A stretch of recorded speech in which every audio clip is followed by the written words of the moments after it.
Hey guys, tonight we're stepping quietly into the long candlelit corridors of 18th century Europe.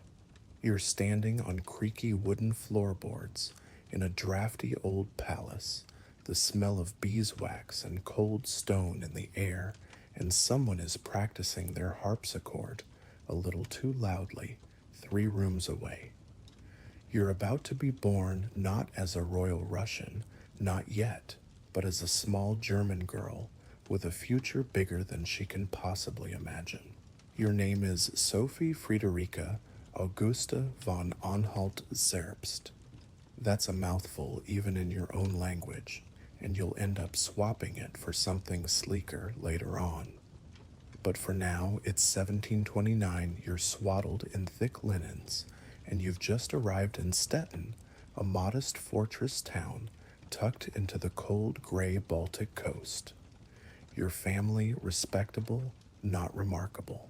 Your dad is a Prussian general who's often away, and your mother is laser focused on social climbing. Think stage mom, with a powdered wig. Now, before you get comfortable, take a moment to like the video and subscribe, but only if you genuinely enjoy what I do here. I'd also love to know, where are you listening from and what time is it where you are? Post it below. Now dim the lights, maybe turn on a fan for that soft background hum, and let's ease into tonight's journey together. You grow up in a house full of stiff chairs, formal dinners, and far too many decorative swords. Childhood isn't exactly a playground, but there are pastries and German lullabies, and the occasional chance to spy on your mother's elaborate hairdressing sessions. She's the kind of woman who sees every social invitation as a tactical move. Your father, much less exciting. He's a military man with a soft spot for discipline and no patience for childish nonsense. Early on, it's clear you're clever, like annoyingly clever. You pick up French like it's nothing.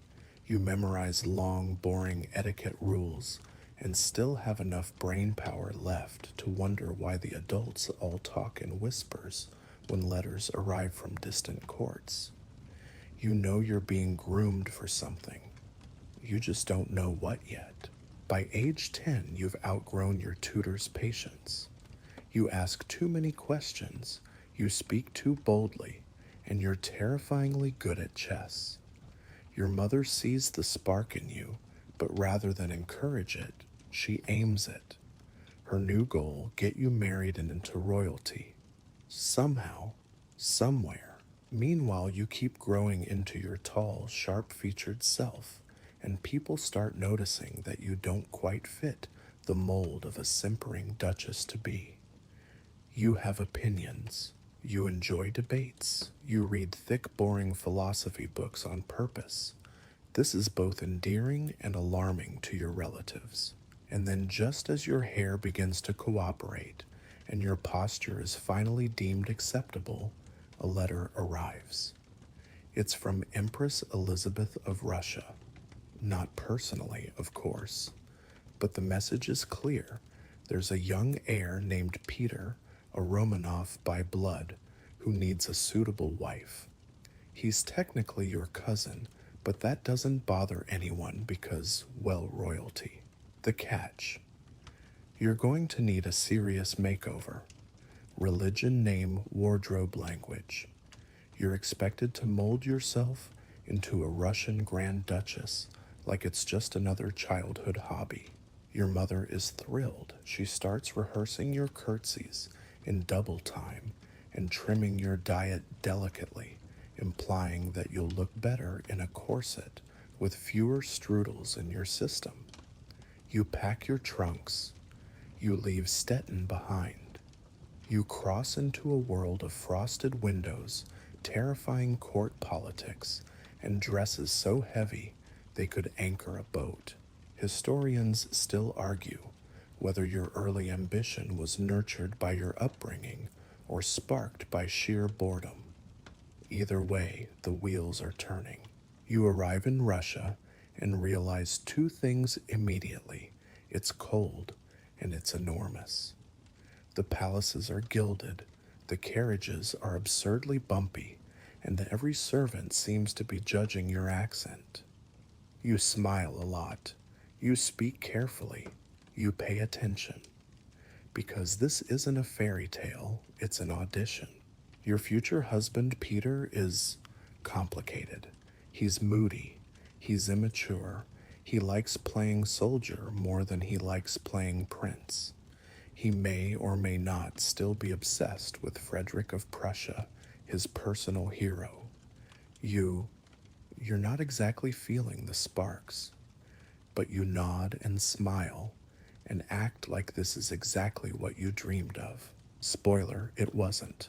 Still, you press on, because beneath the courtly pleasantries and ceremonial nonsense, you can feel the potential. Russia is big, it's powerful, it's chaotic, and with the right moves, you just might become something far greater than a forgotten duchess from a dusty German backwater. You study Russian history like your life depends on it, which, to be fair, it sort of does.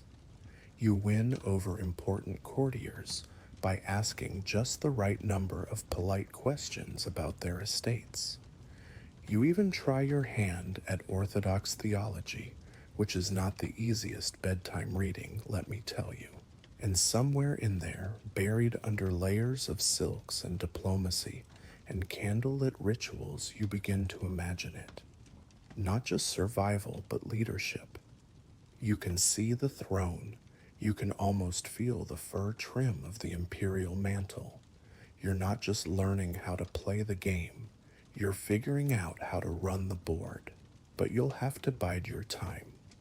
There are more trials ahead, more tea parties to endure, more powdered noses to tolerate, and one particularly troublesome husband who hasn't yet made your life nearly complicated enough.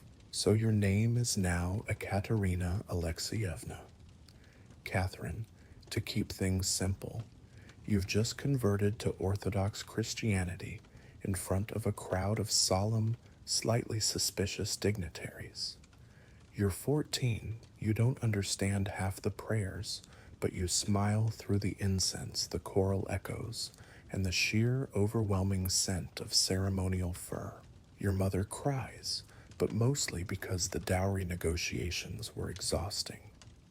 You're not exactly a princess yet, but you're officially on the shelf for one of the most dysfunctional marriages in imperial history. Enter Peter, Peter of Holstein-Gottorp, heir to the Russian throne, and the kind of boy who probably needed a nap and a long talk with a therapist. He's 17, twitchy, and chronically unimpressed with you. His role model, Frederick the Great of Prussia, enemy of the Empress and inconveniently of Russia. Peter's a loyal fanboy. He marches his toy soldiers around his bedroom, calls you by the wrong name, and shows more affection to his dogs than he does to you. You are, for lack of a better term, underwhelmed. Still, your tutors didn't raise a quitter. You observe, you flatter, you pretend to care about his military figurines. At one point, you even try to learn German military history just to hold a conversation with him. That doesn't go particularly well, but points for effort. Meanwhile, the court around you is a fascinating swamp of whispering ladies-in-waiting, calculating nobles, and suspicious glances. Everyone is either trying to rise or stay out of the way. You realize that your real education is happening here, watching how power shifts in the corners of the ballroom and how a well-timed yawn can insult someone across a banquet table. And then in 1745, you're married. You're 16. The wedding is grand, gold-trimmed, and completely terrifying. Your dress weighs more than a sleeping bulldog. There are fireworks, forced smiles, and formal dances that last way too long. Peter gets drunk and makes a speech that no one remembers fondly. Historians still debate whether your marriage was ever consummated in those early years. Some argue yes, eventually. Others think it took over a decade, and some pointed pressure from the Empress. What we do know is that you were lonely, really lonely. So you start reading. A lot. Philosophy mostly, Montesquieu, Voltaire, the usual Enlightenment gang. Their ideas speak to you in ways Peter's war games never could. You begin keeping journals, jotting down your observations about human nature, society, and sometimes your husband's weirdly intense attachment to his miniature cannons. You also start getting sick. Russia, it turns out, is very cold. And Russian court doctors are enthusiastic, but not always effective. You endure fevers, chills, one alarming fainting spell, and some treatments that involve mustard baths and leeches. Eventually, you almost die from pleurisy. It's not glamorous, but you recover. Slowly. And while you're convalescing, you think. You plan. You realize that your survival, physical, emotional, political, depends on building allies. Quiet ones. You befriend the right ladies at court. The ones with good ears and better secrets. You start cultivating officers in the military. Not in a flirty way, not yet, but with charm, wit, and just enough vodka to make them feel important. Peter, meanwhile, becomes more erratic. He imitates Prussian customs openly. He mocks Russian traditions. He plays the violin badly and then storms out if anyone laughs. The Empress Elizabeth is not amused. You, on the other hand, keep your head down, your sarcasm quiet, and your ambition tightly under wraps. Then comes the most imperial of pressures and air. Everyone wants you to get pregnant. The Empress is practically knitting baby booties during council meetings. Peter is preoccupied. So begins the long, awkward, and very whispered process of encouraging a royal conception. It takes time. It takes patience. It possibly takes some discreet assistance from other gentlemen, though historians will gently argue about that until the end of time. Eventually, in 1754, you give birth to a son, Paul. You think maybe finally this will win you some peace. But no. The baby is whisked away by the Empress within minutes. You're told to rest, but what they really mean is stay out of sight. Still, you're playing the long game. You know your position is fragile. You know Elizabeth is aging. And you know that once Peter becomes emperor, things could get very strange very fast. So you write more letters. You practice diplomacy in the salon and the stables. You keep your enemies guessing and your allies entertained. One day you stroll through the gardens with a general. Another day you host a poetry reading with just the right guest list. You are becoming more than just a consort. You are becoming a force. And although no one dares say it aloud, everyone at court is beginning to realize Catherine isn't just waiting for history to happen to her. She's quietly rewriting it. You wake up one morning still in your early 20s and realize something. You're no longer afraid. Not of Peter, not of the Empress, not of the hovering courtiers who change their loyalties more often than their wigs. You've been learning Russia, its rituals, its climate, its people for nearly a decade now. The language is no longer foreign. The frost no longer shocks you.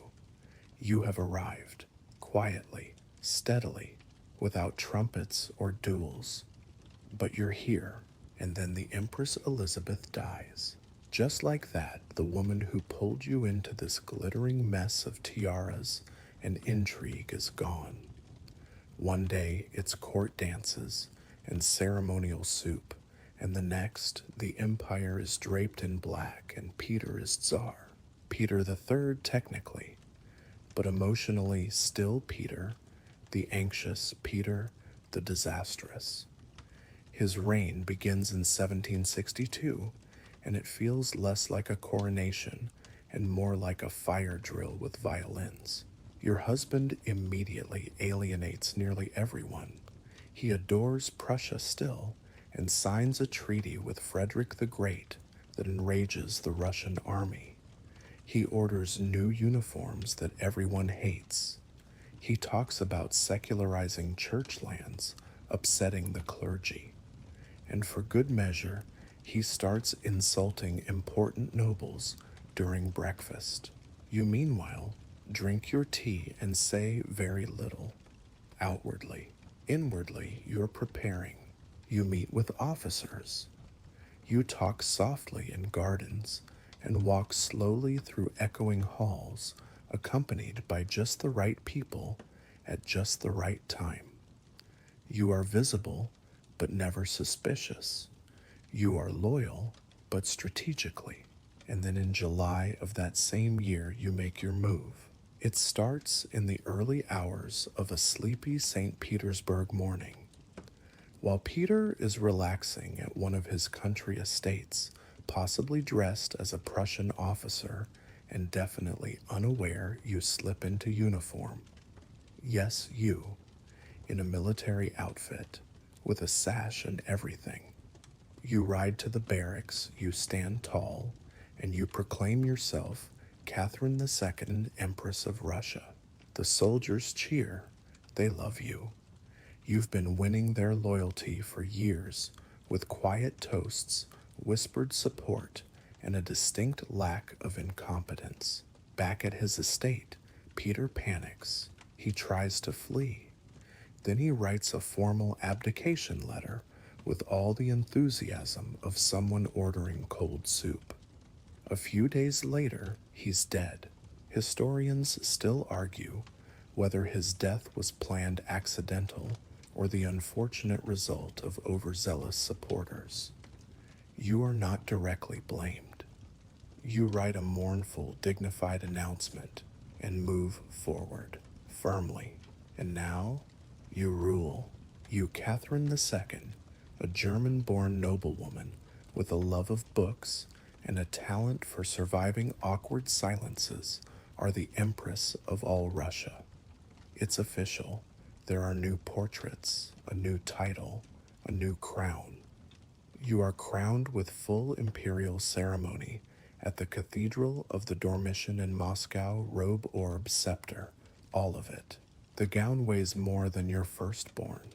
The crown is a headache, but the real weight is the paperwork. You thought ruling would be power, glory, sweeping down the palace stairs in a flurry of silk while people cheer. Nope, it's mostly memos. You spend your days buried in scrolls, letters, reports from the provinces, and the occasional petition from someone demanding compensation for a runaway pig. You meet ministers who drone on for hours. You read through endless correspondence from confused governors who are somehow always running out of ink and patience. But you take it seriously, because you know that for all its grandeur, Russia is a puzzle box held together with wax string and old grudges. And you plan to fix that. You establish your own network of advisors. You encourage reforms. You try, bless you, to modernize the legal code.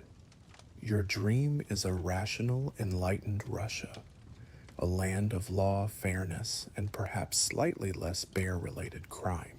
You summon a legislative commission in 1767, a massive assembly of over 500 delegates meant to overhaul Russian law. They come with powdered wigs, regional accents, and wildly conflicting ideas. You provide them with the nakaz, a written instruction full of Enlightenment ideals, quoting Montesquieu and Beccaria, complete with phrases like, "Man is born for liberty." Historians still debate whether you really believed in it all or whether it was just savvy PR. What we do know is that the commission got nowhere. Too many nobles talking over each other, too many issues that no one wanted to touch. After a while, everyone gets distracted by a war, and the project fizzles out like an overcooked dumpling. But the attempt matters. You keep trying. You build schools. You sponsor hospitals. You encourage the vaccination of smallpox, a radical move at the time, and one you bravely test on yourself before encouraging your nobles to follow. Because why not add a public health innovator to your growing resume? Meanwhile, your court becomes a beacon of sophistication. You commission architecture. You collect books like some people collect hats.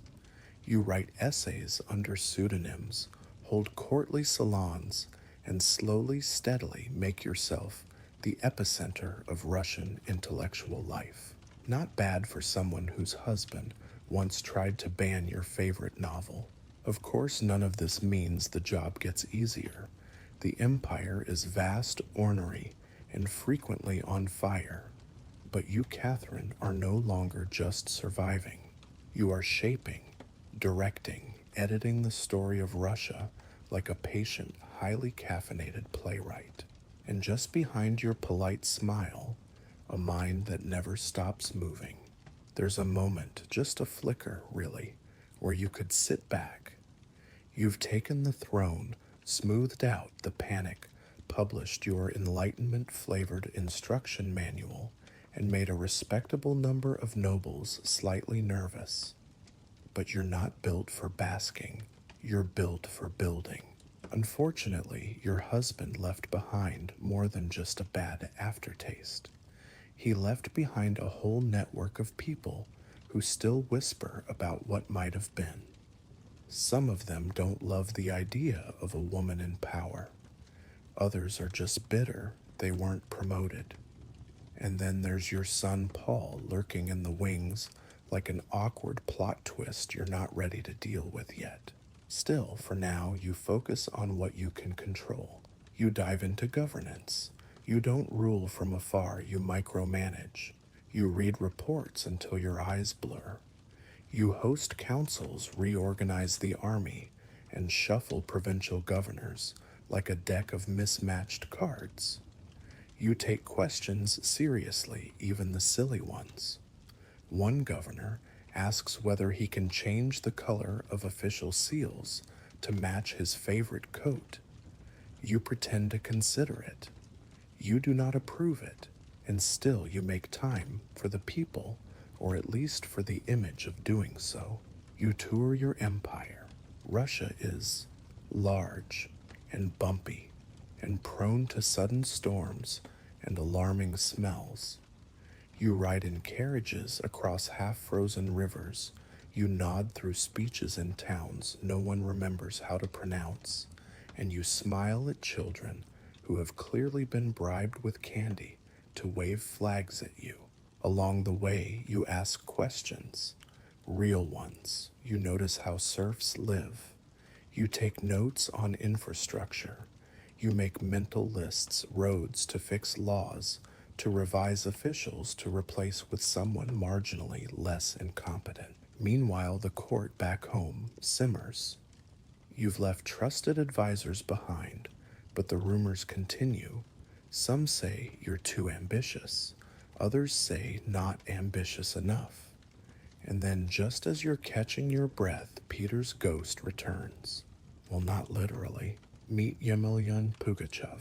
He's a Cossack, a former soldier, and a man with both charisma and a serious grudge. In 1773, he declares that he is, wait for it, your late husband, Peter III, miraculously alive and very ready to reclaim the throne. Now you know, and I know, that Peter's very much dead and buried, but peasants across the Volga don't know that, or don't care, or just really like dramatic comebacks. And so begins the Pugachev Rebellion. It's massive, chaotic, surprisingly successful for a while. Pugachev stirs up thousands of peasants, promising land freedom and vengeance. He and his ragtag army capture forts, execute nobles, and spread panic like jam on very dry toast. You don't panic, at least not outwardly. You respond with calculated fury. You send loyal generals to crush the rebellion. You increase surveillance, tighten military discipline, and once the dust settles, make an example of Pugachev. He is captured, paraded through Moscow in an iron cage, and eventually executed. Historians still argue whether the rebellion was a desperate cry for reform or just a chaotic swirl of anger and opportunism. What's clear is that it rattled you. It reminds you that beneath all the elegance and embroidery, your empire is teetering. There's poverty, inequality, unrest, and it's not going away with poetry readings. So you double down. You start reorganizing the provinces. You break the empire into manageable units, each overseen by a governor and fortified with new law courts, schools, and hospitals. It's bureaucratic spaghetti, but it's your spaghetti. And yet all of this reform and military stress doesn't stop you from refining the aesthetic side of your... You don't get days off, not really. You're the Empress of Russia, which means even your strolls through the palace gardens are likely to end with someone handing you a petition, a report, or a very long complaint about potato taxes. But now and then, usually, while sipping lukewarm tea, you pause and think, how did I get away with it? Because let's be honest, staging a coup, claiming the throne, and still being here several years later had very much attached is an achievement. The trick, you didn't make it look like a coup. You made it look like common sense. People were tired of Peter. The army wanted order. The nobles wanted reassurance. You gave everyone just enough of what they needed, and you did it without screaming. You just whispered effectively. But now it's time to cement your rule. And nothing says permanent like an actual coronation. So in September 1762, you travel to Moscow for the full imperial treatment. You sit under the massive, gold-drenched dome of the Dormition Cathedral, surrounded by incense, ancient icons, and a crowd that smells like velvet and tension. The clergy chant, the crowd murmurs. The crown of Monomoch, heavy enough to leave a dent, is placed upon your head. You don't flinch. You've practiced this. You know exactly how to hold your face so that you look divine and humble, majestic but relatable. It's a fine balance, like standing on stilts while holding a cat. Later that day, you host a banquet. It's all fur-trim gold plates and nervous toasts. The nobles raise their glasses and mutter compliments. You raise an eyebrow and take mental notes on who speaks with conviction and who sounds like they're choking on their ambition. Back in St. Petersburg, the work continues. You don't just sit in opulence all day. You dive into the weeds of governance. You read reports until your eyes cross. You underline things. You write in the margins with a quill sharpened more often than some people bathe. You begin drafting laws, not flashy ones, but practical ones, how to standardize weights and measures, how to simplify court procedures, how to regulate trade so that people stop bribing each other with pickled fish. That last one doesn't work, but you try. You also love paperwork. Yes, really. You find it soothing. There's something about a neat column of figures or a well-phrased directive that makes you feel in control. Your desk becomes a battlefield, and your weapon is punctuation. One of your earliest and most ambitious dreams is the codification of Russian law. You call it the nakaz your instruction. It's enlightenment inspired, full of elegant theories about justice, equality, and the responsibilities of rulers. You even quote Montesquieu, who would have been flattered if he weren't busy being dead. You distribute the nakaz to your legislative commission, hoping it will spark a great renaissance of order and fairness. Instead, it sparks arguments. 562 delegates, nobles, Cossacks, peasants, clergy, all seated in a single room trying to agree on anything. Imagine trying to decide dinner with that group. Now imagine trying to write laws. They bicker, they grandstand, they draft petitions about side issues. Some try to smuggle in land grabs under the guise of legal reform. You send gentle reminders. You receive confused replies. Eventually, the commission sort of evaporates. Historians still argue whether the nakaz was ever meant to succeed or whether it was simply a brilliant showpiece. Either way, it puts you on the map as a modern ruler. Enlightened, elegant, slightly terrifying. Meanwhile, foreign visitors marvel at your style. You're not a powdered pushover. You're smart, sharp, and deeply Russian in a way that makes them forget you were born in a German duchy with more goats than glamour. You hold court with flair. Evenings are filled with music, philosophical debates, and just enough drama to keep things interesting. You host masked balls. You commission operas. You drink champagne out of cut crystal and still manage to finish your legal memos by candlelight. Occasionally, you take breaks from ruling to go riding. You sit straight in the saddle, your posture perfect, your horse, chosen for temperament and matching mane. You gallop along the banks of the Neva Hare, tied up boots polished, and your guards struggling to keep up. Your people begin to adore you, not because they know you personally, but because the image you project is magnetic. You are the enlightened monarch, the philosopher empress, the woman who reads French literature in her sleep and still knows how to pronounce every Russian saint's name correctly. You even inspire fashion. Nobles copy your hairstyle. Tailors design robes with your silhouette in mind. Someone publishes a cookbook based on the dining preferences of Her Imperial Majesty, which includes suspiciously French recipes with suspiciously Russian names. But while the ballrooms glitter and the candles flicker, you're still thinking, still planning, still writing letters in the margins of formal decrees. You ask for more books from Paris. You begin studying foreign economies. You debate whether a certain border skirmish might be an opportunity in disguise, because you know something the poets don't ruling isn't about moments. It's about momentum. And you intend to keep yours going even if you have to edit Russia into the empire you've always imagined, one sleepy signature at a time.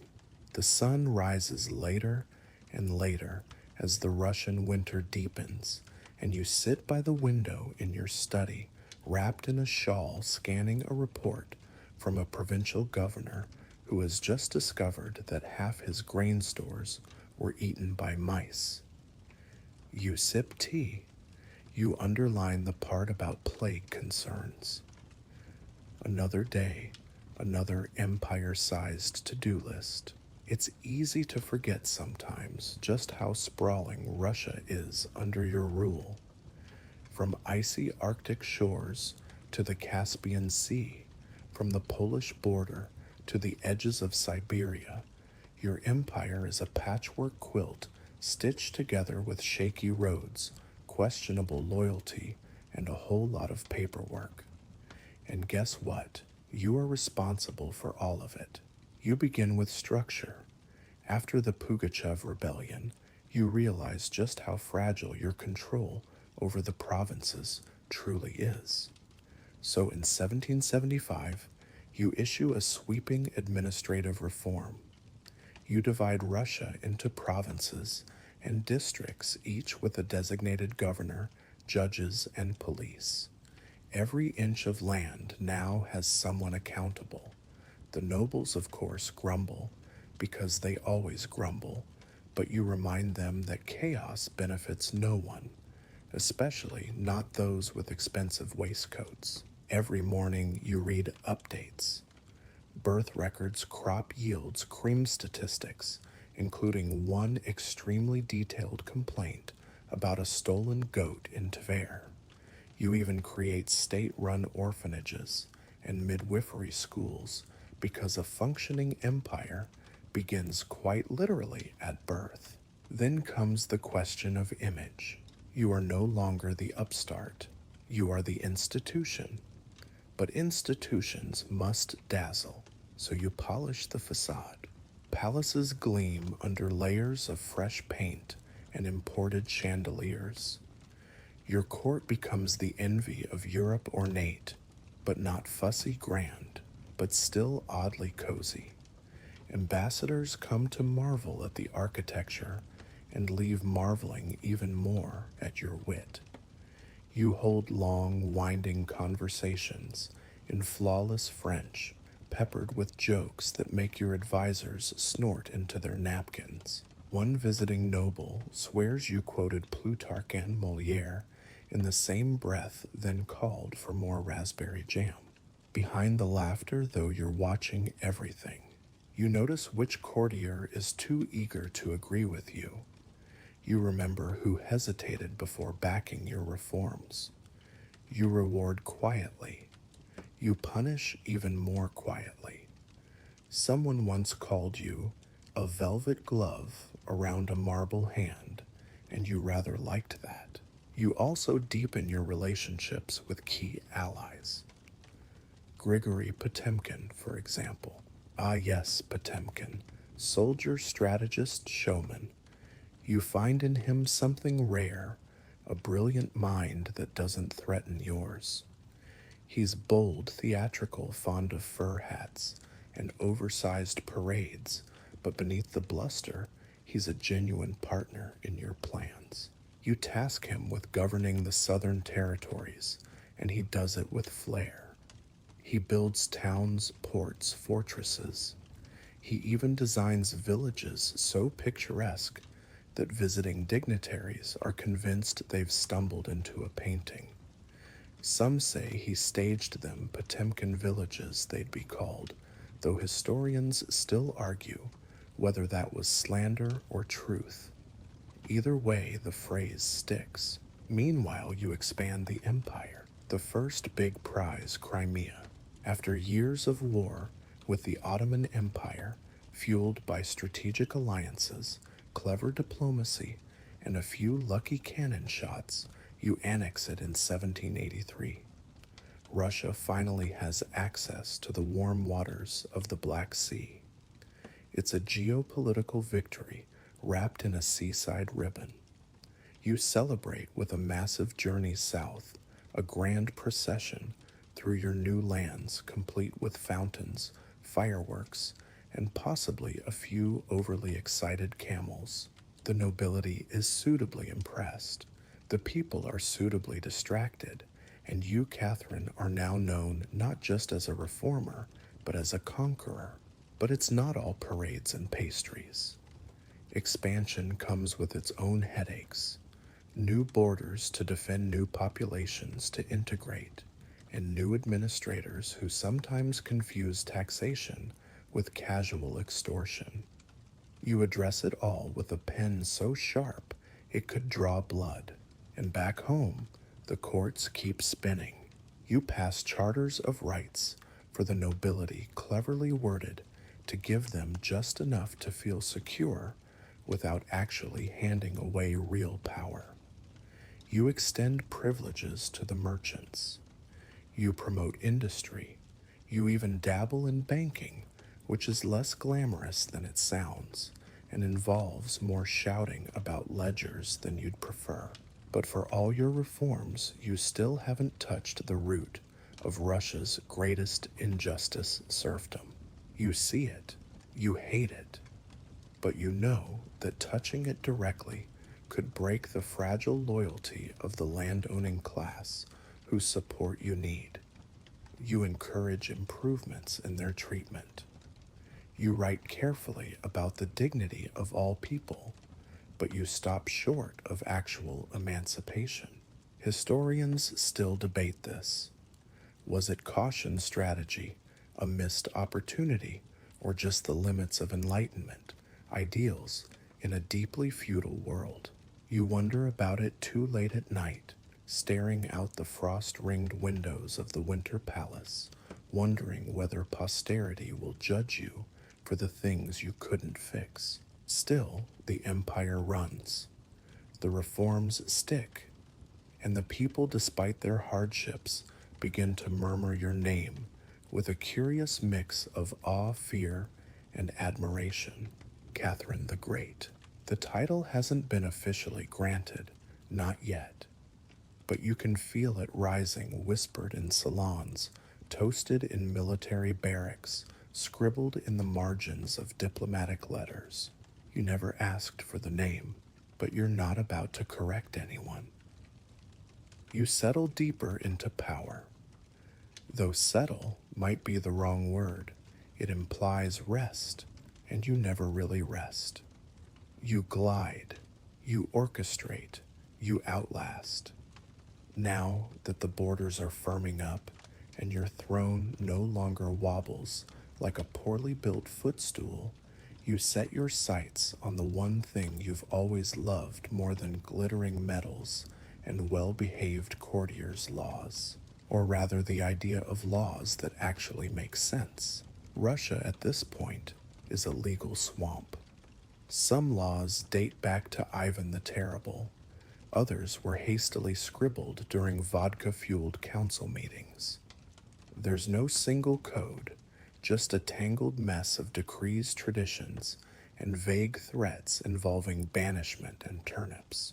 You want clarity, uniformity, something that says we are a serious empire that doesn't settle disputes with livestock. So you return to your dream of legal reform. You dust off the nakaz, your Enlightenment-inspired instruction to the Legislative Commission, and you still believe in it mostly. It champions reason equality before the law, well, mostly, and the abolishment of torture, definitely. It's full of clever lines borrowed heavily from the likes of Montesquieu and Beccaria, but rearranged with your own imperial spin. This time, though, you're more cautious. You know that hosting 500 noble delegates and expecting consensus is like herding powdered cats. So you start smaller. You focus on provincial courts. You streamline procedures. You appoint trained judges, or at least ones who can read Latin and not fall asleep during hearings. You expand education for bureaucrats. You reduce the worst excesses of punishment. No more branding, you decide, except in rare cases. Public floggings scaled back. Torture, officially discouraged, then later banned. You write it down, sign it, and even give speeches about justice. Everyone applauds, then quietly asks if they can keep doing things the old way. You sigh. Reform is not a straight road. It's a winding forest trail full of puddles and smug magistrates. Still progress. You begin sending out official surveys to various regions, long, exhausting questionnaires asking about everything from village customs to average harvest weights. Some governors panic and guess. Others consult the local elders who offer advice that begins with, "Well, when the wolves come down from the hills." You read every response. You underline the ones that suggest improvements. You gently ignore the ones written in very poor grammar and possibly goat blood. At the same time, you continue to style yourself as a student of the Enlightenment. You commission translations of key philosophical works. You write essays. You even dabble in fiction. Your short moral tales feature strong women, wise rulers, and the occasional subplot involving poorly behaved husbands who mysteriously vanish. Word of your intellect spreads across Europe. You receive flattering letters from foreign monarchs. La Semiramis du Nord, one calls you Semiramis of the North, the mythical Assyrian queen. You pretend to be modest. You absolutely love it. Of course, not everyone buys the performance. Critics murmur that your Enlightenment values are skin deep, that you're happy to quote Rousseau, but reluctant to free the serfs. You respond with a smile and a brisk reminder Rome wasn't reformed in a day. Besides, Russia isn't France. Your nobles aren't philosophers. They're landowners with hunting lodges and opinions. And speaking of nobles, you continue to negotiate with them carefully. You need their support to govern effectively. So in 17, the cold comes early this year, thick fog rolling in across the Neva frost, blooming on palace windows like delicate silent graffiti. You take your tea by the fire, flipping through a newly printed translation of Diderot, when a messenger enters with a look that says, "We have a problem." You already know which kind. The empire's edges are twitching again. There's word of unrest in the east, rumors of Cossack discontent, murmurs from among the old believers, even a few mutterings in Moscow about taxes and justice.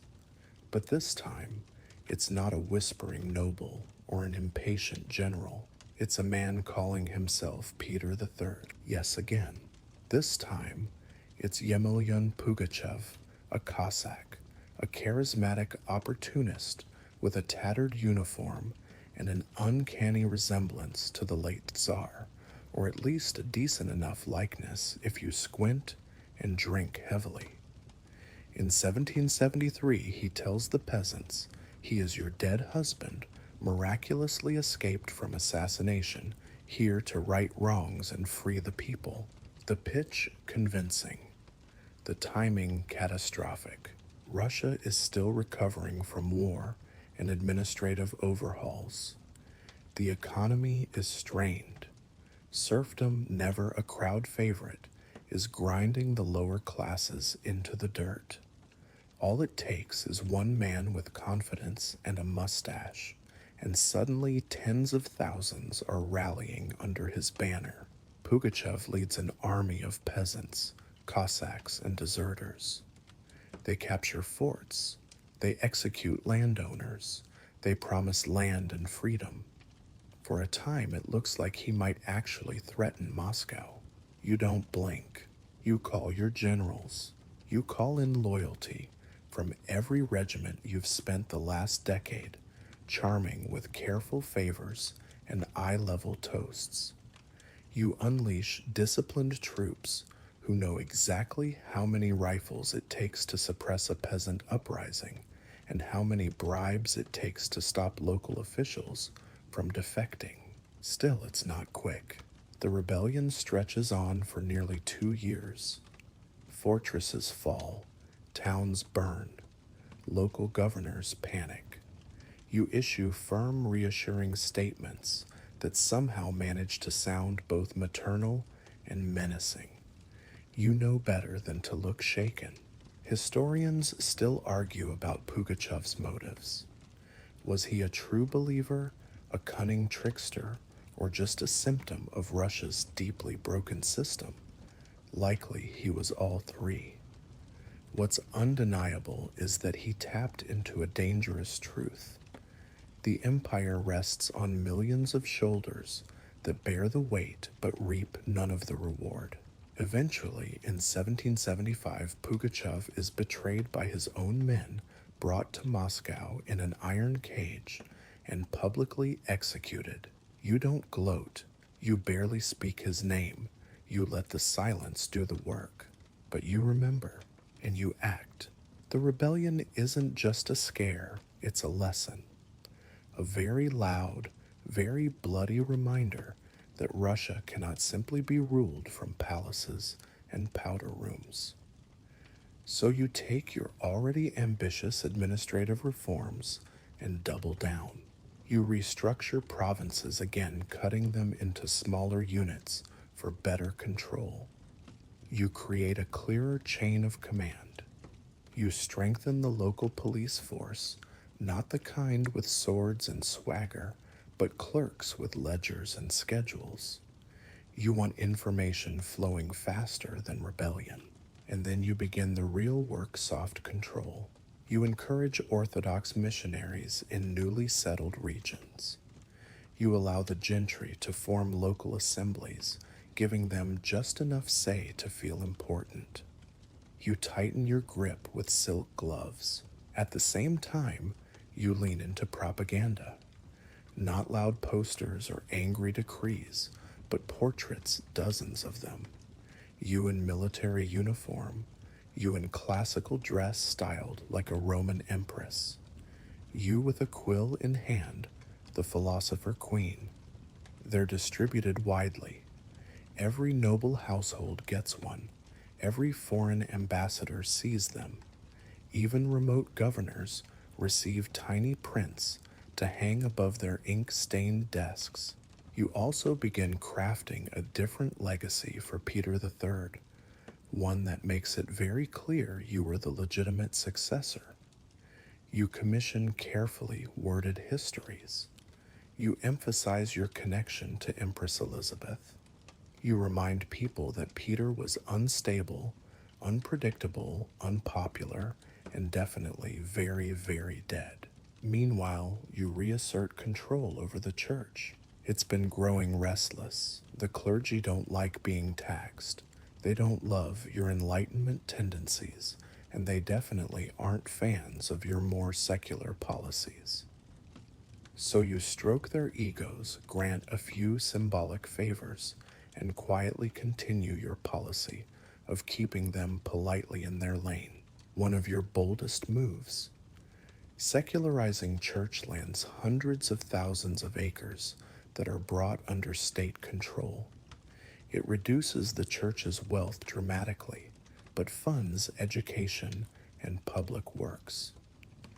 You announce it with measured dignity, like someone casually rearranging the chessboard while everyone else is still reading the rule book. All the while, you continue writing. Letters, treatises, draft legislation. You're still trying, despite everything, to modernize Russia's legal code. You know you may never finish it. But maybe that's not the point. Maybe the act of trying, the sheer persistence, is what truly defines a great ruler. And now when you walk the halls of your palaces, people bow a little deeper. They speak your name with a kind of cautious reverence. Catherine the Great.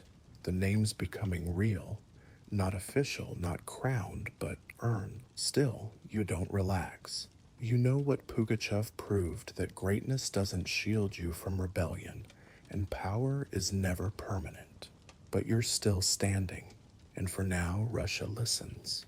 You're halfway through a letter to Voltaire, one of your more charming drafts, full of clever turns of phrase and subtle digs at Prussian grammar, when a delivery of new paintings arrives from Italy. You pause, sip your tea, and casually inspect a still life of fruit so vividly rendered that it looks juicier than most of your courtiers. You nod satisfied. Enlightenment isn't just about ideas. After all, it's about atmosphere. You believe in beauty, not just for its own sake, but as a signal. A cultured court is a powerful one. A palace with ceilings full of frescoes says to the world, This is not a backward empire. This is Rome in fur-lined boots, and you're building your Rome one oil painting at a time.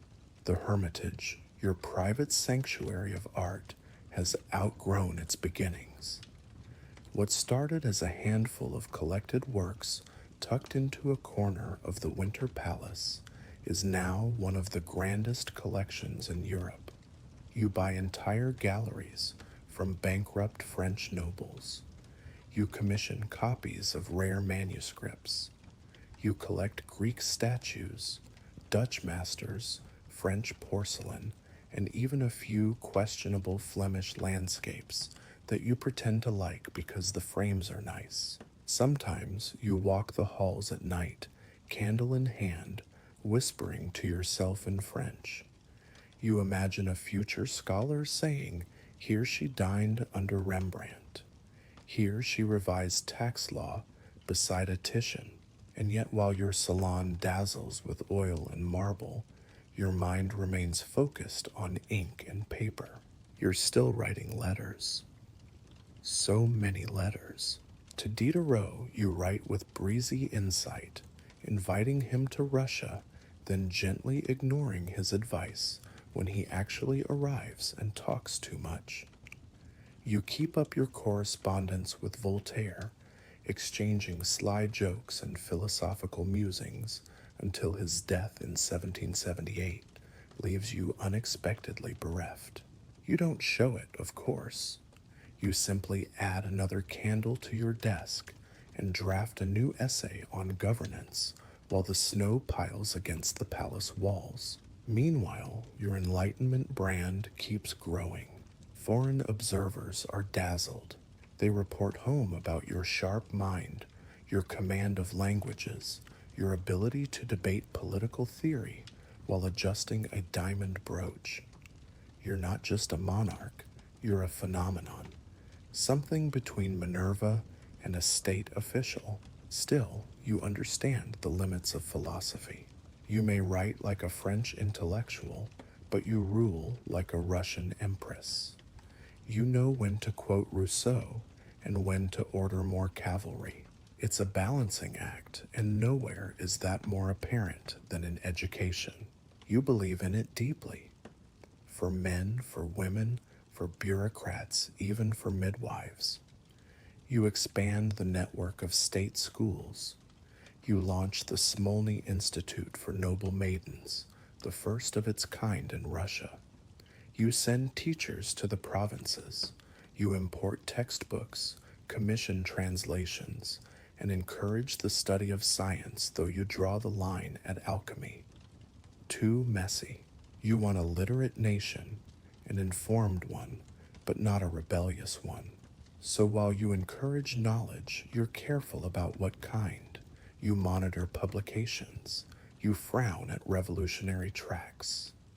You occasionally ban a book, then write an essay explaining why in prose so elegant that even the offended authors feel a little flattered. Historians still debate the sincerity of your Enlightenment convictions. Did you truly believe in liberty, reason, progress, or were you merely decorating autocracy with fancy vocabulary? But the truth, as always, is in the details. You didn't free the serfs, but you gave them better courts. You didn't abolish noble privilege, but you made nobles feel useful.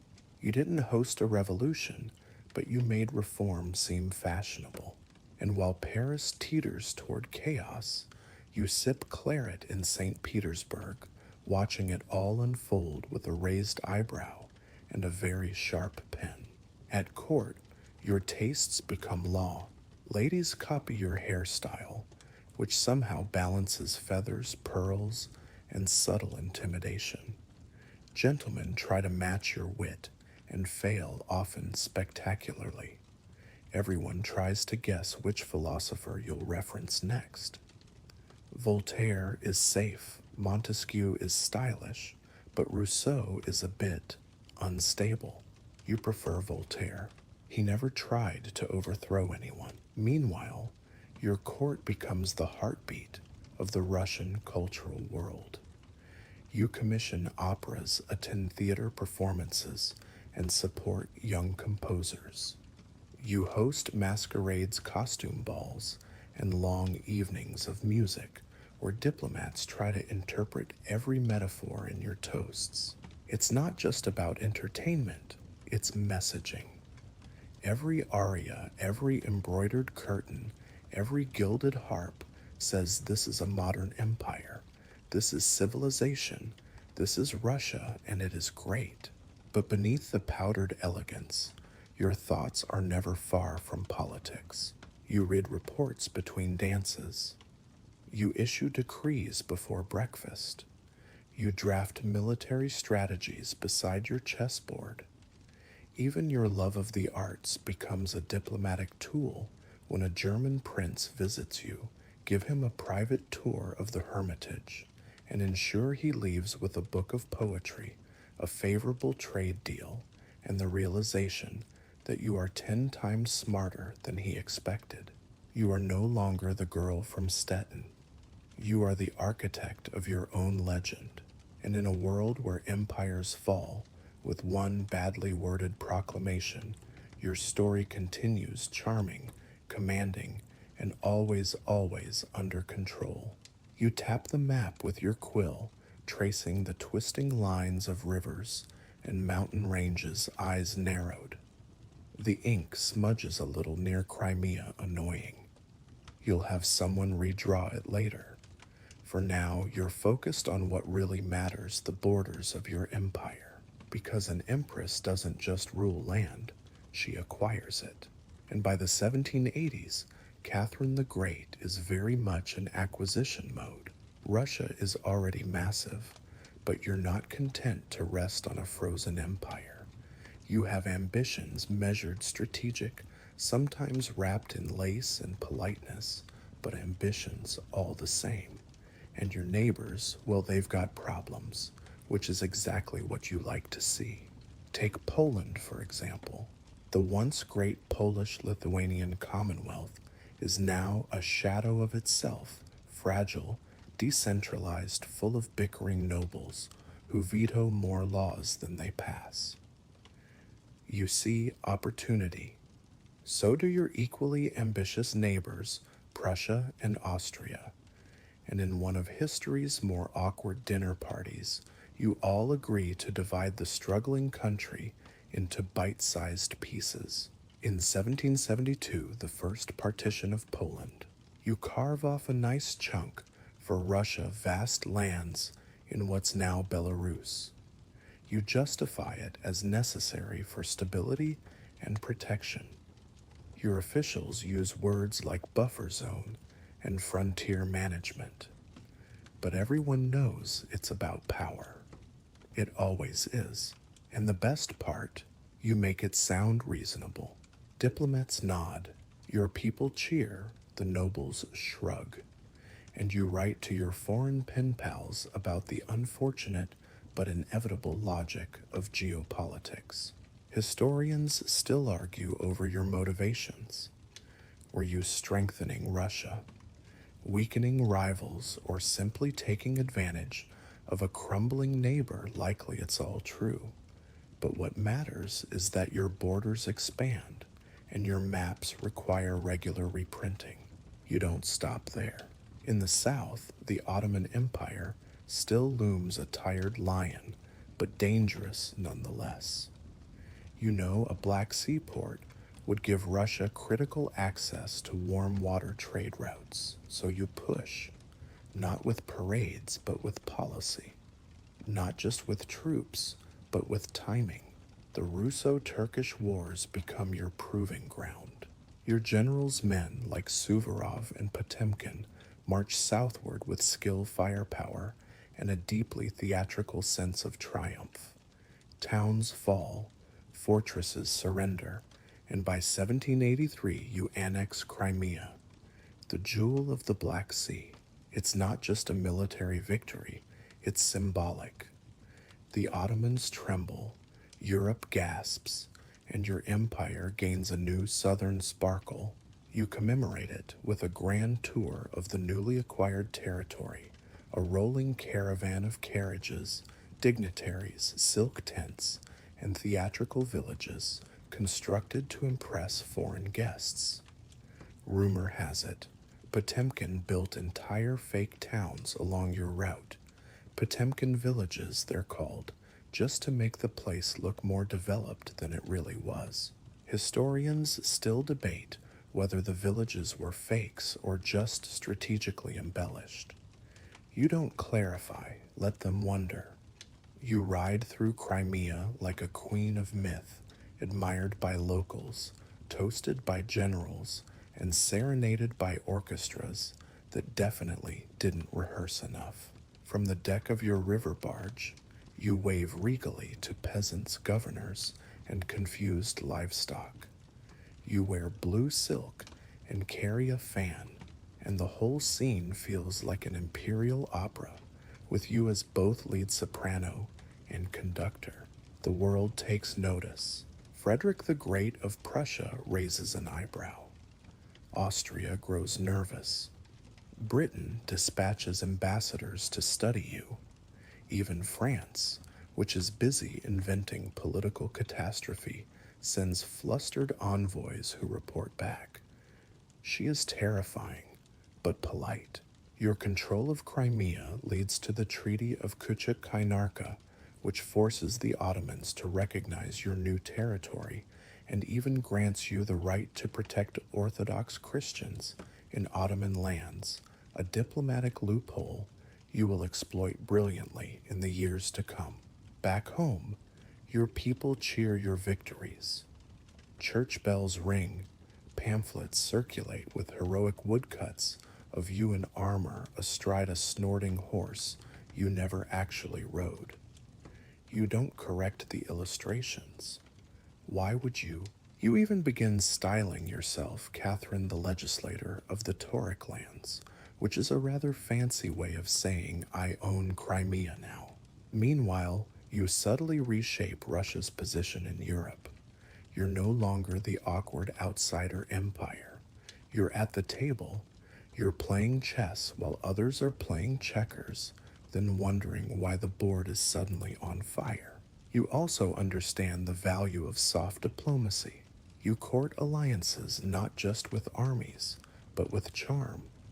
You write to monarchs with just the right balance of praise and implied threat.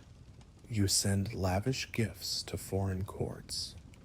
You even consider marrying one of your granddaughters to a European prince, not for love, of course, but for the map. At home, you rename towns. You commission sculptures. You publish detailed surveys of your new provinces. You ensure the people there know they are now Russian, and that being Russian means rules, taxes, and a polite expectation of loyalty. Your court dresses in silk. Your army marches in boots. Your map stretches wider than any czar before you. And you sip your tea, still hot, still calm, and quietly ask for another quill. There's always another treaty to write. The air inside the palace smells faintly of lavender, melting beeswax, and the morning's ink. Outside, the carriages are already rattling to life. Nobles arriving in furs, powdered wigs, slightly askew, and boots just muddy enough to signal that they live on estates. Inside, you smooth a fold in your gown, sigh quietly, and prepare for another day of palace life. Because being empress doesn't just mean war law and expansion. It also means performance, the day-to-day theater of monarchy.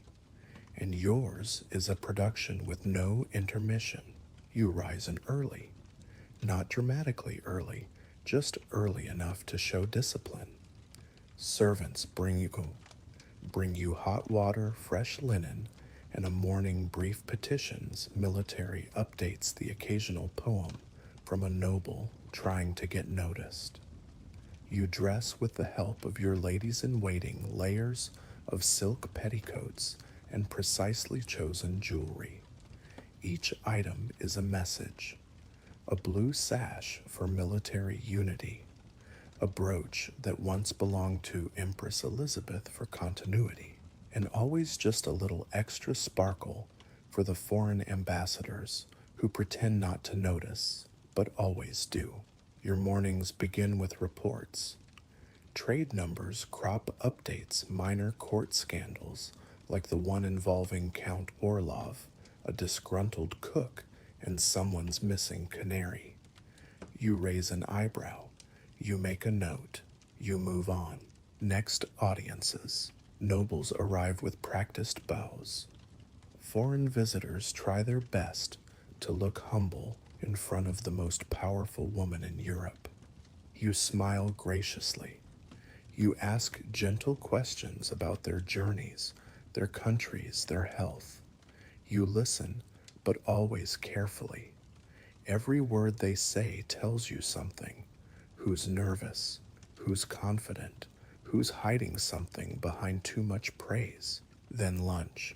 A grand, slow affair full of layered dishes, beet soups, stuffed game birds, stewed fruits. You eat delicately. You talk sparingly. You let the others perform. Someone makes a joke about French fashion. Someone else laughs too hard, and you sip your wine without comment, silently ranking everyone at the table by usefulness. Afternoons are reserved for writing. You return to your study, dismiss the room with a wave, and take up your quill. You draft orders, refine correspondence, and edit your own essays. Yes, you still write them yourself. You draft allegories about power and morality. You compose notes to philosophers and carefully crafted replies to minor lords who think they've just invented agriculture. You even design court rituals. You know the importance of repetition of choreography. Which guests sit where, which titles are used in which order, how many curtsies are too many, answer more than 3. Everything at court is deliberate, because everything reflects on you, and the Winter Palace itself a machine of magnificence. Vast corridors echo with footsteps on marble. Portraits of ancestors glare down at diplomats. The chandeliers drip with crystal, and the halls are filled with the sound of distant string quartets tuning endlessly. You host masked balls where courtiers waltz under painted ceilings and try not to offend anyone more powerful than themselves. You host poetry readings where everyone nods thoughtfully even when the rhymes are terrible. One of your favorite pastimes. Costumed tableaus, mini performances where nobles act out scenes from classical mythology. You once made a duke play the back half of a centaur. It was a polite triumph. Outside, the city adapts to your rule. St. Petersburg grows not just in size, but in sophistication. More schools, more theaters, more paved streets. The elite begins speaking French at dinner and reading Russian poetry before bed. The line between Russian and European blurs just enough to make both sides feel special. And yet, even in this world of chandeliers and sonnets, the day ends with decisions. You hold private councils sometimes with military advisors, sometimes with Potemkin or Orlov or whatever favored official is currently capable of not panicking. You listen, you guide, you choose, quietly, calmly, decisively. Then finally you retreat. Not into solitude, you're rarely alone, but into your inner chambers. You remove the crown, the sash, the image. You change into something simpler, a robe, woolen slippers. You take off the day like armor, fold it neatly, and lay it aside. You might read a few more pages from a French novel, or pet a cat who has for some reason found its way into the palace again. Or think briefly about the latest courtier who recited poetry too close to your ear. You are at the end of it all still human, but your palace life is anything but ordinary. It is layers and layers of ritual and beauty hiding a sharp mind that never truly rests. You move through it with grace, but also with calculation, because you know that power isn't just held in the battlefield or the council chamber. Sometimes it's in how you wear a gown, how you walk down a corridor without hurrying, how you make a visiting prince feel slightly shorter than he actually is. And sometimes it's in saying nothing at all. Evening settles over the winter palace like velvet, soft, heavy, full of quiet footsteps and flickering candles. You're back in your private rooms, the public part of your day folded away like an embroidered fan. But rest not quite, because tonight you're writing again. Not decrees or laws or diplomatic responses to Austro Hungarian confusion. This time it's something a bit more intimate. You're composing a love letter. Now, let's be honest, ruling an empire doesn't leave a lot of space for stable candlelit romance. But that's never stopped you from making space. You've had your share of admirers, military men, court favorites, educated gentlemen with good boots and even better cheekbones. Some relationships were fleeting, others left longer shadows, and each came with its own unique blend of politics and poetry. Right now, the name at the top of your list is Grigory Potemkin. The world sees him as loud, boisterous, full of flair and fur coats.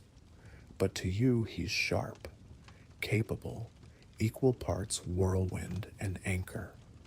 Whether or not you're still romantically involved, and the court loves to whisper about it, there's no denying he's one of the few people who truly gets it. Who gets you? You write to him often, sometimes signing your letters with pet names, sometimes with imperial commands, and sometimes with both in the same paragraph. You don't see the contradiction, you rather enjoy it. Your relationships, like your reign, are never one-dimensional. There's Orlov, your old co-conspirator turned complicated companion. You once handed him a palace for his services, then slowly froze him out when he tried to consolidate too much influence. You didn't mind the flirtation. You minded the ambition. There's also Lanskoy, charming and delicate, who wrote you poetry that made the court roll its eyes, and you roll yours slightly less. And Zubov so young that courtiers tittered behind lace fans, but charming in that fresh-faced, eager-to-please sort of way. You liked his energy. You didn't ask for more. Historians have cataloged your lovers as if they were chapters in a political memoir, which in many ways they were, because every man who entered your life did so in your world on your terms. You were never the simpering consort waiting for affection. You were the sovereign, selecting companions like chess pieces, ensuring no one ever forgot who moved first. Of course, the gossip never stops. Court scribes and foreign envoys obsess over your personal life. They speculate, they exaggerate. Some call you insatiable, others call you scandalous. But no one calls you foolish. Even the French, who love a good romantic scandal, admit grudgingly that your affairs rarely distracted you from governance. If anything, they seem to sharpen your focus. You play it well. You're always careful to separate private emotion from public power. You reward loyalty. You retire relationships with dignity.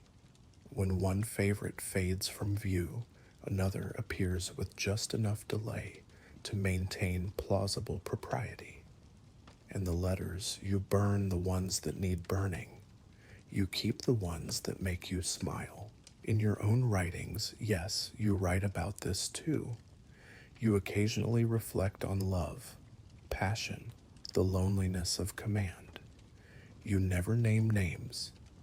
You leave just enough mystery to let future scholars argue over what you meant. Because let's face it, history loves a riddle. At court, your romantic life becomes something of a pageant. There are quiet dinners, careful glances across salons, strolls through palace gardens, in full view of conveniently present courtiers. Each moment rehearsed refined part of the larger ballet of perception. Everyone wonders who your favorite is. Few understand what it takes to be one.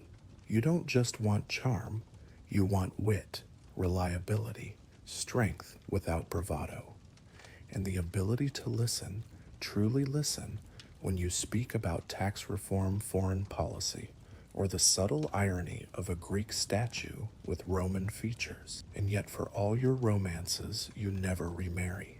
Not because there weren't offers. Plenty of princes and hopeful dukes lined up dreaming of the throne beside yours. But you've had a throne because you weren't someone's wife. You took power in your own right. To share it formally would be to risk all that.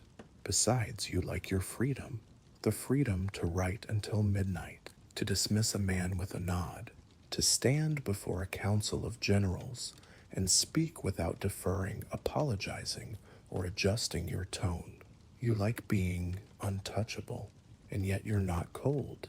You feel deeply. You mourn your favorites when they die. You commission paintings, you wear lockets, you write heartbreaking lines about absence, about memory. But you do it behind closed doors after the empire's business is done and the candles are low.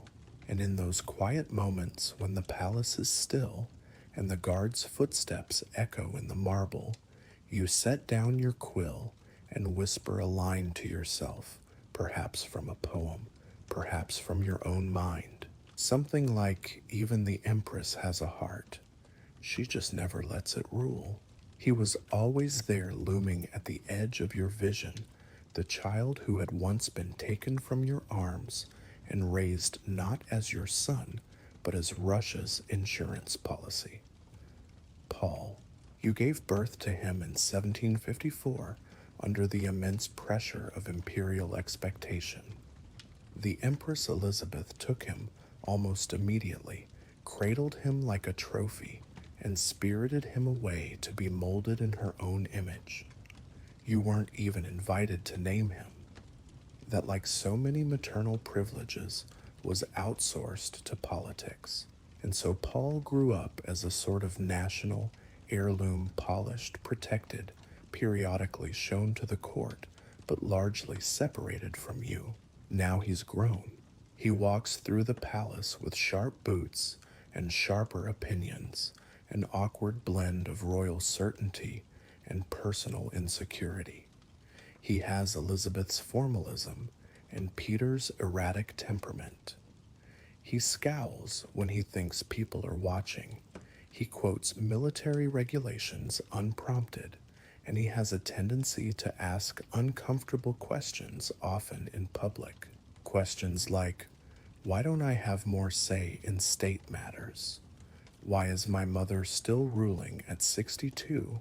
And just how many secret advisors does she need anyway? You answer as best you can. With grace, with authority, sometimes with silence. Because here's the truth, Paul is your son, but he's also a potential rival. And you know exactly what rivals can do. He's impulsive, sensitive, suspicious of your closest allies.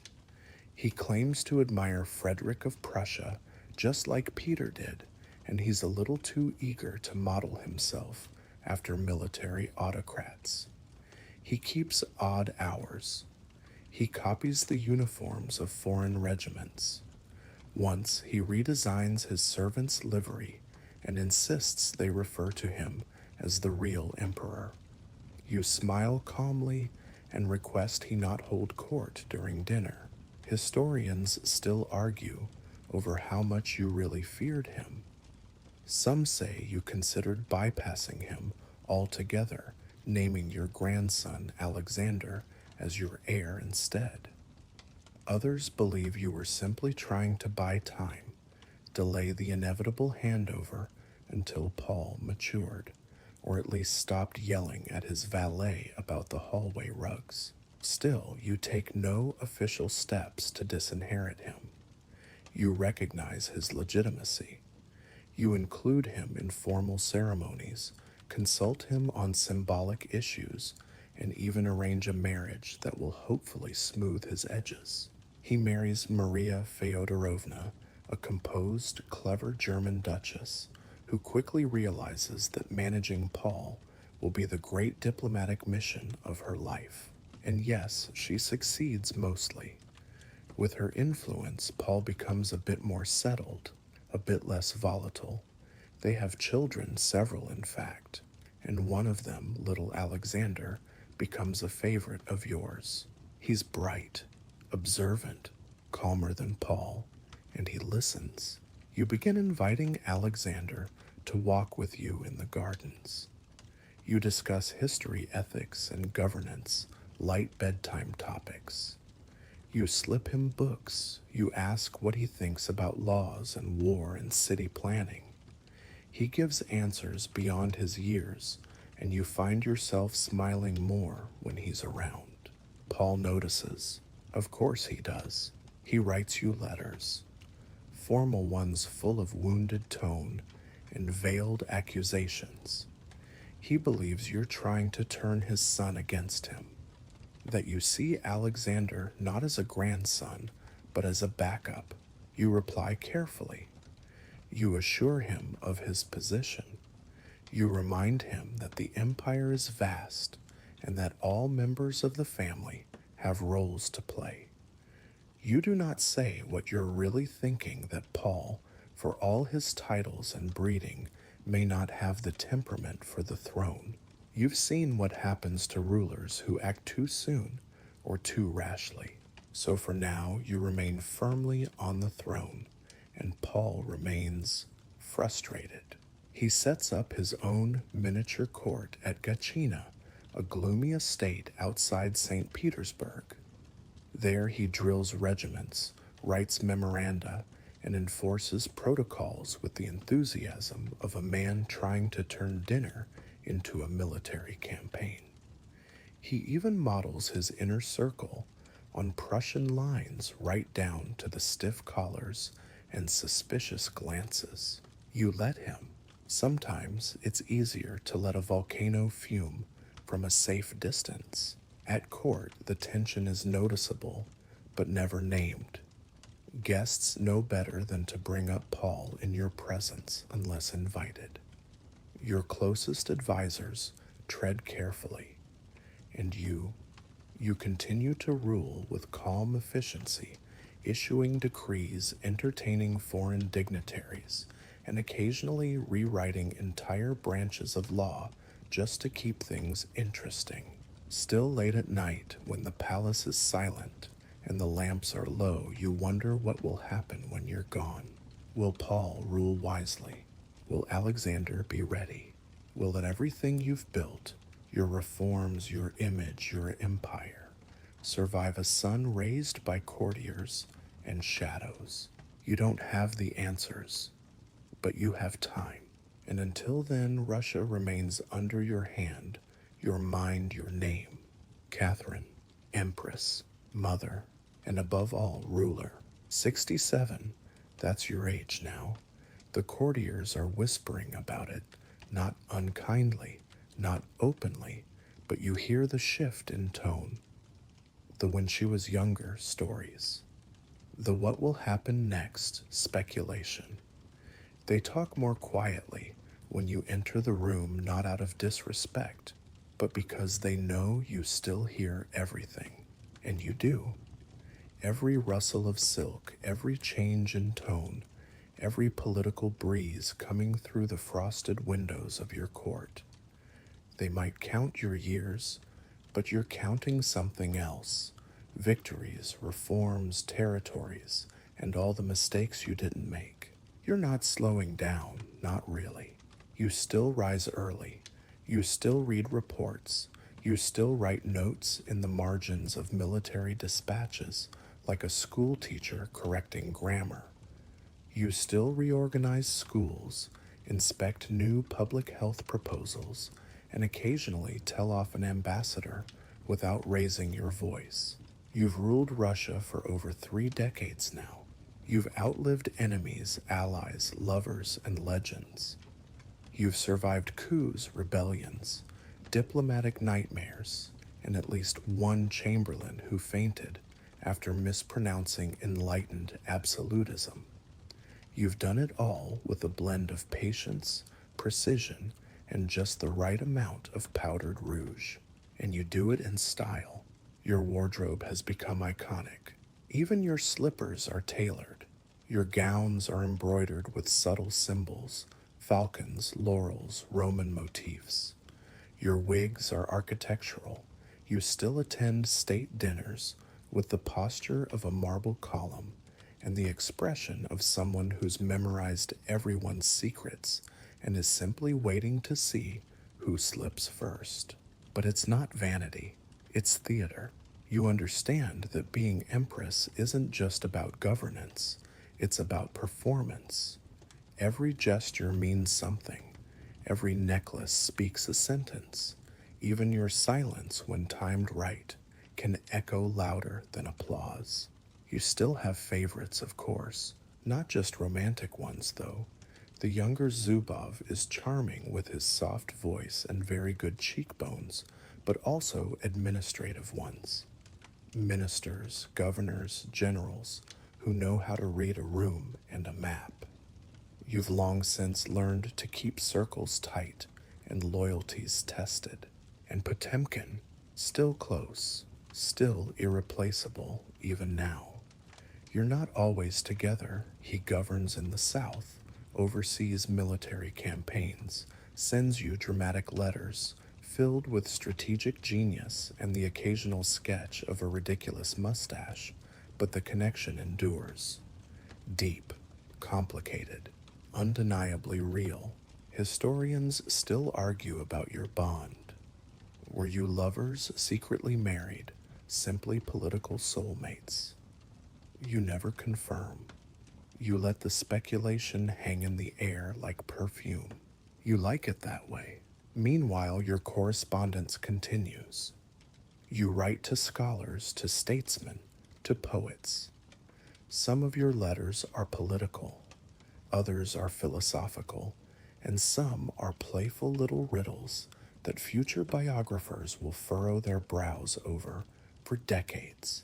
You even toy with writing memoirs, not for the public, of course, not yet, but for yourself, a record, a way to explain the choices no one else could ever fully understand. You begin in longhand, seated by the window, with the fire crackling behind you. You start with your childhood, the girl from Stettin who arrived in Russia with a corset too tight and a heart full of dangerous ideas. You pause, smile, keep writing, and still your empire expands. In 1792, you wrap up another war with the Ottoman Empire.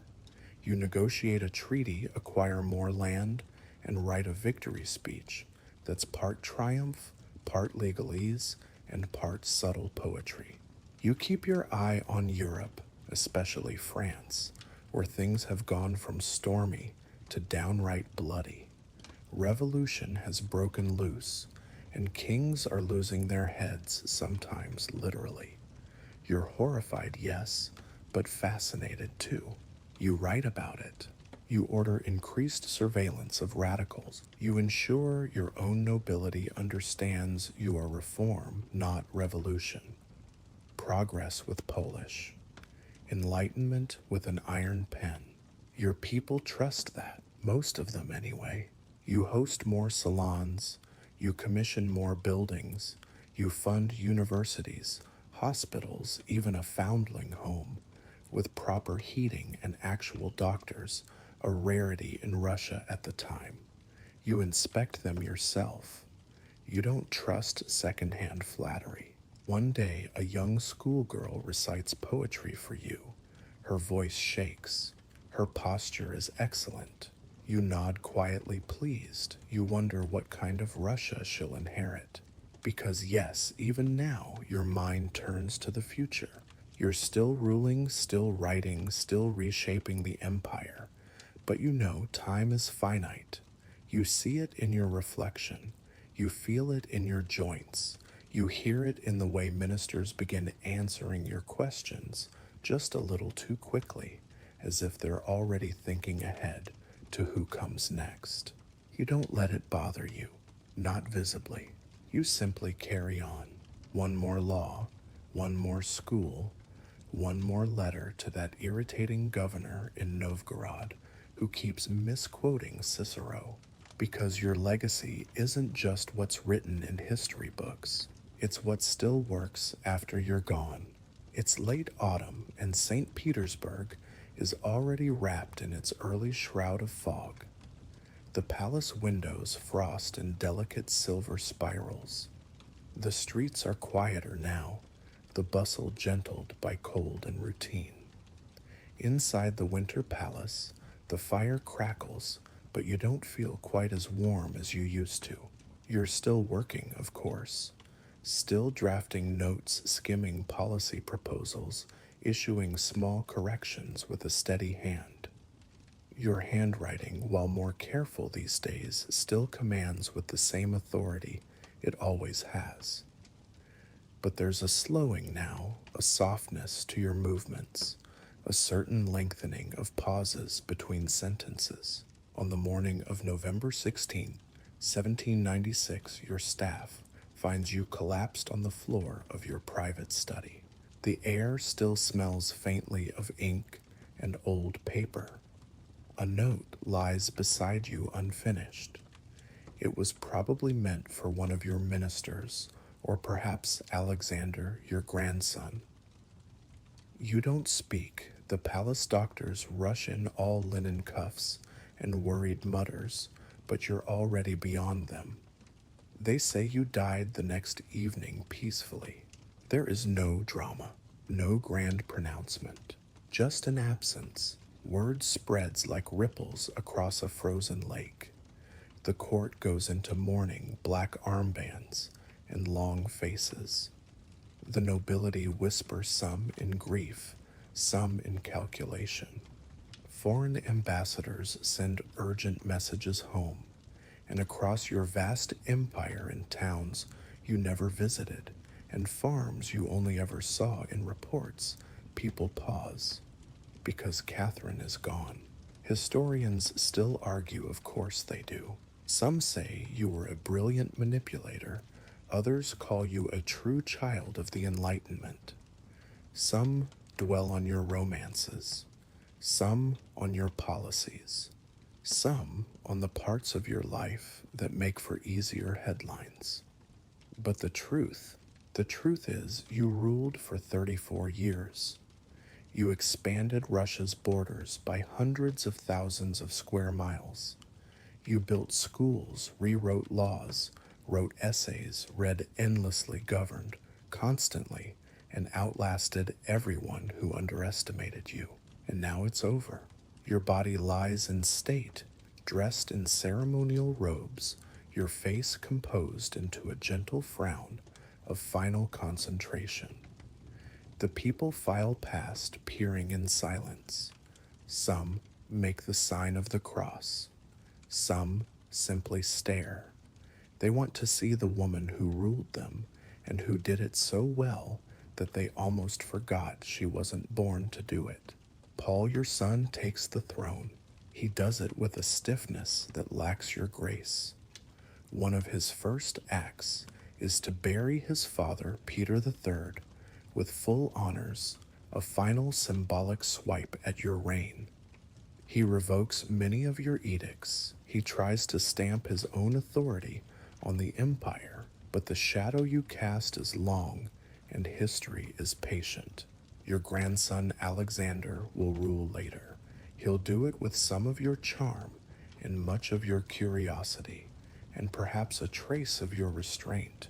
You always liked him best, and now Catherine the Great becomes legend. Statues are raised, books are written. Your name echoes in classrooms, salons, libraries. Some remember your reforms. Some remember your letters. Some remember the way you held a quill like a scepter. You left behind a Russia that was stronger, more modern, more centralized than the one you inherited. Your legacy is complicated like any real life is, but enduring, and that's enough. Now let it all fall quiet. You've ruled, you've written, you've reigned, and now at last you rest. So here we are, friend, at the edge of history and hush. The fire has faded to embers, the quills are dry. The great halls of the Winter Palace stand in silence, long shadows draped across marble floors and faded brocade. The woman who once rode through Crimea with banners flying, who once debated philosophy by candlelight and redrew the borders of empires between cups of tea, has slipped quietly into memory. And perhaps now, in the stillness, you feel it just a hint of her footsteps in the corridor, the rustle of silk, the soft clink of porcelain on a desk far down a vaulted hall. You've traveled far tonight, across time, through the powdered rooms of court life, past battlefield maps and midnight letters along snowy roads that led not just to power, but to posterity. You've walked in the shadow of someone who ruled not by birthright, but by will, who shaped a continent with a pen and a gaze and more patience than most kings ever managed. Let it settle now. Let the images fade, the candlelit studies, the echoing halls, the rustling gowns. Let the snow fall softly outside that vast palace on the Neva, and let yourself drift past politics, past power, past the final pages of the story. Because tonight in the quiet, Catherine rests, and so do you. Good night.